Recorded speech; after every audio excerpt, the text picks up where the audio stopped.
Welcome to This Explainer. Today, we're jumping straight into the deep end of how international crime syndicates are washing literally billions of dollars right in plain sight using the gambling industry. We're looking at a system built entirely on loopholes, mountains of cash, and huge institutional blind spots within systems that are supposed to be heavily regulated. So, how exactly do they do it? Well, we're going to trace this illicit money flow all the way from those glamorous, super exclusive international VIP rooms right down to the electronic gaming machines at your local club. Because, when we think of casinos, we usually think of the games, the lights, the entertainment, right? But for transnational organized crime syndicates, these venues offer something completely different. They are essentially giant, cash-intensive financial vehicles, basically the ultimate washing machine. From the outside, casinos present this amazing veneer of high security and luxury. They look absolutely impenetrable. I mean, between the imposing architecture, the thousands of CCTV cameras, and all those security guards, it projects total control. But here's the crazy part. That exact setup, the sheer volume of cash moving around on a daily basis, combined with all those private, unmonitored hotel rooms, that actually forces illicit activity into the shadows of the property itself. And look, this is the raw reality hiding behind that glittering facade. These seized bricks of cash, uncovered during Task Force Everest investigations, just show the sheer scale of the problem. Criminals who are sitting on massive wealth from drug trafficking or corruption, well, they desperately need a way to integrate that dirty cash into the legitimate economy. They have a mountain of illegal money, and the casino, offering money exchange and credit services, is perfectly positioned to clean it for them. Let's move to Section 1, the VIP loophole, focusing on high rollers and junkets. For years, international junkets were by far the biggest vulnerability in the system. So what exactly is a junket? Put simply, it's an arrangement where an operator acts as a middleman, bringing high rollers to a casino in exchange for a commission. But it's way more than just a travel agent booking a flight.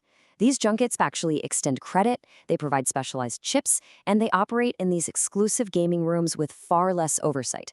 By acting as an intermediary, the junket operator creates this massive, dangerous distance between the casino and the actual patron. It effectively blinds the casino's Know Your Customer protocols. And here is how that turns into a full-blown money laundering machine. It's a pretty wild four-step process. First, an offshore account receives the money. A wealthy foreign patron deposits funds into a junket's offshore account, usually to dodge their home country's capital flight rules. Step 2, cash is pooled here.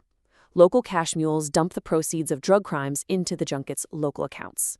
Step 3, they offset the funds. The high roller gets to gamble using the local dirty money. And finally, step 4, when they cash out, they receive a perfectly clean casino check. Boom! The origin of the money is completely wiped away. Which brings us to Section 2, the masterminds, specifically the Sun City Syndicate. To wrap our heads around the staggering scale of this stuff, we have to look at Sun City. They were once the largest junket operator in the entire world. We're talking about a massive multinational operation allegedly bankrolled by triad groups, boasting total fiscal reserves of over 10.58 billion Hong Kong dollars. That's well over $1 billion US dollars, folks, and their daily cash flow is even higher. Using those exact offset schemes we just talked about, they allegedly facilitated the movement of hundreds of millions of dollars directly tied to transnational crime right into Australia. Eventually, it all caught up with them.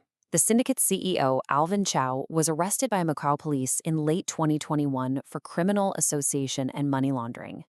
It was a massive, incredibly public takedown. But you know what's wild? For years before this raid, Sun City was operating right out in the open inside Australian casinos, acting as a literal pipeline for illicit funds. Check this out.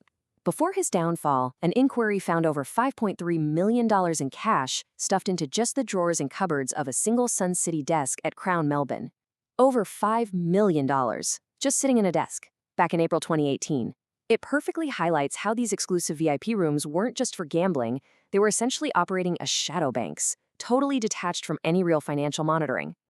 Now for Section 3, the enablers and their institutional blind spots. So here's the billion-dollar question. How on earth did this much cash flow through these properties without setting off massive alarms? Well, inquiries discovered that the casinos actually set up systems that inherently shielded this money from regulators. For example, Crown executives directed clients to use separate accounts like South Bank and Riverbank. The South Bank account was required to submit detailed quarterly reports to the regulator, but the Riverbank account, it was notably not required to do so. These structures were deliberately designed by executives to enhance privacy and bypass regulatory scrutiny for their most lucrative international clients. By pooling funds from offshore money remitters and third-party shell companies, the casinos made it virtually impossible to figure out who actually owned the cash. In just one instance, over $35 million was moved across 90 separate transfers into these accounts. In another case, a single Hong Kong supply chain company made 53 deposits totaling almost $32 million to dozens of different patron accounts. Because all these funds were just mashed together, law enforcement and regulators couldn't trace the structuring at all. This systemic lack of know-your-customer diligence meant these casinos were operating with far less oversight than your local neighborhood bank. Despite handling daily cash movements that rivaled major financial institutions, the casinos basically turned a blind eye. They relied on absolute minimum due diligence, completely missing politically exposed persons, international sanctions, and even ignoring glaring negative media about their biggest clients. Basically, they took the cash first and just never really asked questions. Moving down the ladder, Section 4, the street level, washing cash through machines. So zooming way in from the billionaire masterminds, we hit these street-level operations. While the junkets handle the international billions, local organized crime crews use electronic gaming machines, or pokies, in large clubs to wash the cash they make on the streets every single day. And they run this like a highly coordinated heist crew. You've got a cash manager who stays completely away from the machines and just hands out the dirty money. Then you have the feeders who rapidly shove this cash into the gaming machines. Next, the cash collectors grab the printed payout tickets and redeem them at the cashier. Finally, a cash handler securely holds onto the newly washed funds. It's literally a localized factory line for laundering money.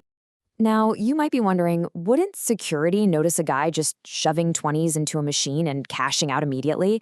They absolutely would, which is why the feeders use a brilliant but incredibly deceptive tactic called the offset bet. Criminals don't want to actually gamble their profits, right? They just want to wash them. So they place opposing bets that entirely cancel each other out, giving the perfect illusion of legitimate gambling while risking absolutely nothing. Take Vegas Star Roulette, for example. It is frequently used to execute these offset bets. A feeder puts their dirty cash in and then bets equal amounts on both red and black at the exact same time. The wheel spins, they break even, and they hit cash out. The machine's unique audit log just sees a normal player having an average run. But the criminal? They take a ticket worth thousands of dollars to the cashier and walk out with funds that now look like 100% legitimate gambling winnings.